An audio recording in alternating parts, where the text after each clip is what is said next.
Hydrocarbon, कार्बनिक chemistry. क्या कार्बनिक केमिस्ट्री रसायन विज्ञान जो है दो भागों में विभाजित किया गया है, कार्बनिक कार्बनिक रसायन विज्ञान, अकार्बनिक रसायन विज्ञान। ठीक है, तो कार्बनिक रसायन विज्ञान में हम लोग क्या पढ़ते हैं और अकार्बनिक रसायन विज्ञान में हम लोग क्या पढ़ते हैं, इसके बारे में जानते हैं। कार्बनिक रसायन विज्ञान में हम लोग कार्बन से संबंधित चीज़ें पढ़ते हैं, कार्बन से रिलेटेड चीज़ें पढ़ते हैं। और अकार्बनिक में जाहिर सी बात है उसके शब्द में ही स्पष्टतः लिखा गया है अकार्बनिक, मतलब जिसमें कार्बन अनुपस्थित हो, कार्बन अनुपस्थित हो उसको हम पढ़ते हैं। जैसे नाइट्रोजन, सल्फर, ऑक्सीजन, अन्य चीज़ों के बारे में, उससे संबंधित यौगिक के बारे में हम उसमें पढ़ाई करते हैं। तो हमारा टॉपिक है, हम पढ़ रहे हैं कार्बनिक केमिस्ट्री, कार्बन से रिलेटेड चीज़ें।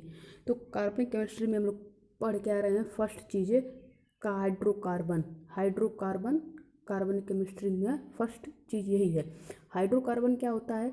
हाइड्रोकार्बन कार्बन और हाइड्रोजन के जो संयोग से जो यौगिक बनते हैं उन्हें कार्बनिक यौगिक के हाइड्रोकार्बन कहा जाता है। पेट्रोलियम जो है हाइड्रोकार्बन का प्रमुख प्राकृतिक स्रोत है। हाइड्रोकार्बन को भी दो भागों में विभाजित किया गया है। देखिए, हाइड्रोकार्बन में हाइड्रोजन प्लस कार्बन से मिलकर बना है, वही चीज़ है, नाम में दिया हुआ है। अब हाइड्रोकार्बन दो वर्गों में विभाजित होता है। कौन कौन सा? पहला फर्स्ट क्या है? एलिफैटिक, दूसरा है एरोमेटिक। अब ये एलिफैटिक हाइड्रोकार्बन क्या होता है, एरोमेटिक हाइड्रोकार्बन क्या होता है, तो पहले हम लोग जानते हैं एलिफैटिक हाइड्रोकार्बन के बारे में। इसको जो है खुली श्रृंखला भी बोलते हैं, खुली श्रृंखला, संवृत श्रृंखला, हिंदी में इसको संवृत श्रृंखला, खुली श्रृंखला भी बोलते हैं। अब एलिफैटिक हाइड्रोकार्बन होते क्या हैं, इनको हम समझते हैं। एलिफैटिक हाइड्रोकार्बन तो समझ गए, ये खुली श्रृंखला में पाए जाते हैं। खुली श्रृंखला वाले हाइड्रोकार्बन, जैसे खुली श्रृंखला वाले हाइड्रोकार्बन मतलब कार्बन के साथ हाइड्रोजन जरूर उपस्थित रहेगा, वही हाइड्रोकार्बन होता है। ठीक है, खुली श्रृंखला वाले जैसे CH2 डबल बॉन्ड CH2। अब ये दोनों खुले श्रृंखला हैं, ये कहीं से भी बंद नहीं है, ये खुली श्रृंखला, इधर से भी है, इधर से भी है, इधर से जोड़ लीजिए। ठीक है, आगे से ये जुड़ते जाएंगे। ठीक है ना, ये हो गए इससे। अब ये खुली श्रृंखला वाले हो गए। अब इसको बोलते हैं एलिफैटिक हाइड्रोकार्बन। ठीक है, खुली श्रृंखला वाले यौगिकों को एलिफैटिक हाइड्रोकार्बन बोलते हैं। एरोमेटिक हाइड्रोकार्बन क्या होते हैं? एरो शब्द से ही, एरो जो है सुगंधित शब्द से लिया गया है, सुगंधित शब्द से एरो लिया गया है, एरो जो है सुगंधित शब्द से लिया गया है। ठीक है, एरो सुगंधित शब्द से लिया गया है। एरोमेटिक हाइड्रोकार्बन क्या होते हैं? वे हाइड्रोकार्बन जिसमें एक विशेष प्रकार की सुगंध पाई जाती है और इसे बंद श्रृंखला यौगिक कहते हैं। ये बंद श्रृंखला हाइड्रोकार्बन होते हैं, एलिफैटिक हाइड्रोकार्बन। और ये एरोमेटिक नहीं, सॉरी, ये एरोमेटिक जो होते हैं उसमें विशेष प्रकार की गंध पाई जाती है। अब ये एलिफैटिक हाइड्रोकार्बन जो होते हैं ये गंधहीन होता है। फिर आते हैं हम लोग एलिफैटिक हाइड्रोकार्बन पे आते हैं। एलिफैटिक हाइड्रोकार्बन पुनः एलिफैटिक हाइड्रोकार्बन को पुनः दो वर्गों में विभाजित किया गया है। एक संतृप्त हाइड्रोकार्बन, एल्केन या पैराफिन। संतृप्त हाइड्रोकार्बन मतलब जिसकी चारों संयोजकताएं, कार्बन की 4 संयोजकता होती है और वो सभी संतृप्त रहे एकल बंध से, उसको बोलते हैं संतृप्त हाइड्रोकार्बन, और उसको एल्केन या पैराफिन ग्रुप बोलते हैं।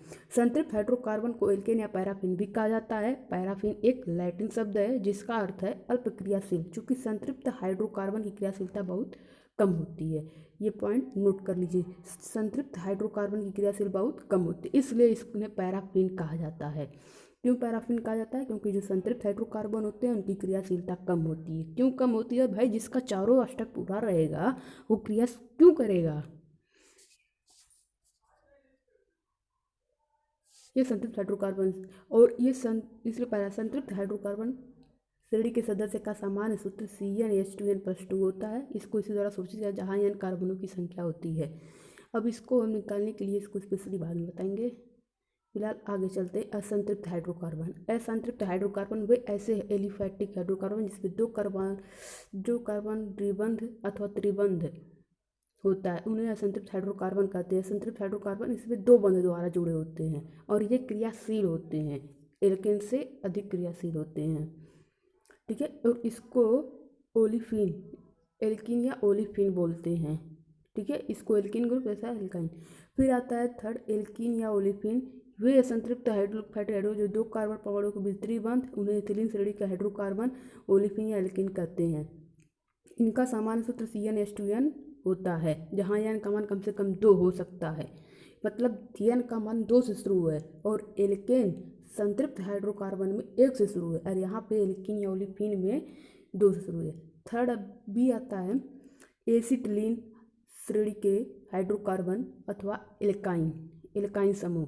वैसे असंतृप्त हाइड्रोकार्बन जिनमें दो परमाणुओं के बीच त्रिबंध होता है, इसमें त्रिबंध होता है, उन्हें एसिटिलीन बोलते हैं और इनका जो सूत्र होता है CnH2n-2 द्वारा दर्शाया गया है। इनका सूत्र CnH2n-2 द्वारा दर्शाया जाता है। यह जबकि सरल एल्काइन, सबसे सरल एल्काइन एसिटिलीन या एथाइन होता है। फिर आते हैं C, aromatic hydrocarbon. Aromatic hydrocarbon carbon एवं हाइड्रोजन के संयोग से बने वैसे हाइड्रोकार्बन जिसमें बेंजीन की संरचना पाई जाती है। एरोमेटिक हाइड्रोजन जिनका सामान्य सूत्र CnH2n-6 होता है। अब इनमें टालविन, नेप्थलीन, एंथ्रेसाइट और ये जो होती हैं बंद श्रृंखला वाले होते हैं। यही एरोमेटिक बंद श्रृंखला यौगिक होता है। विशेष प्रकार की सुगंध पाई जाती है, एलिफैटिक में सुगंध नहीं पाई जाती है, इस चीज़ को याद रख लीजिएगा। और कौन कौन सी इसमें थे? बेंजीन सबसे सरल एरोमेटिक हाइड्रोकार्बन है। अब इसके बारे में एल्केन, एल्कीन, एल्केन समूह असंतृप्त हाइड्रोकार्बन में एलिफैटिक हाइड्रोकार्बन को दो भागों में विभाजित किया गया, संतृप्त और असंतृप्त। संतृप्त में एल्केन आता है और असंतृप्त में एल्कीन, ओलिफिन और एसिटिलीन या के श्रेणी के हाइड्रोकार्बन यानी एल्काइन। इन तीनों चीज़ों के बारे में हम पढ़ेंगे, इनके सूत्र से इनके परमाणु से निकालेंगे अगले वीडियो में। अगर वीडियो अच्छी लगी तो उसको लाइक एंड सब्सक्राइब कीजिए। धन्यवाद।